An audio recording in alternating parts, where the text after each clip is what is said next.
বলিউড ভাইজান সালমান খানের হাত ধরে বলিউডে পা রেখেছিলেন জেরিন খান। 2011 সালে রেডি ছবিতে একটি গানে দেখা যায় তাকে। সালমানের ছবিতে যেসব নায়িকার অভিনয়ে প্রথম হাতখড়ি হয় তাদের সাহসী দৃশ্যে অভিনয় করতে খুব একটা দেখা যায় না। তবে এই ছক ভেঙেছেন খোদ জেরিন। হেট স্টোরি 3 এ অভিনয়ের প্রস্তাব এসেছিল এ নায়িকার কাছে, তখন ভয় পেয়েছিলেন বলেও জানান তিনি। ছবিটা যে তিনি করছেন সে কথা সালমানকেও বলতে ভয় পান এ বলিউড অভিনেত্রী।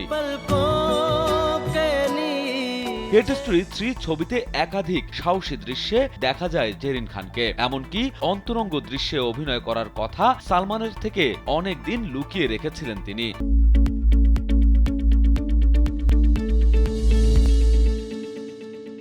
ভারতীয় এক গণমাধ্যমে অভিনেত্রী জানান, অনেকদিন ধরে সালমান জানতেনই না যে তিনি হেট স্টোরি 3 করছেন। অভিনেত্রী খুব ভয়ে ছিলেন। নায়কের সঙ্গে এ বিষয়ে আলোচনা করার সাহস ছিল না তার।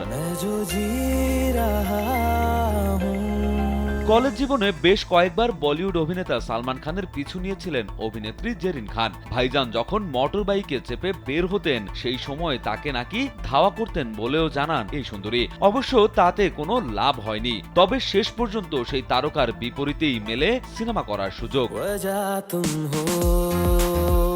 অভিনেত্রী জেরিন খানের বলিউডে অভিষেকের পর কাজ করেছেন একাধিক সিনেমায়। বীর ছাড়া জেরিনকে হাউসফুল 2, আকসার 2, 1921 সহ বেশ কিছু সিনেমায় দেখা গেছে। রাজু আহমেদ, কালবেলা।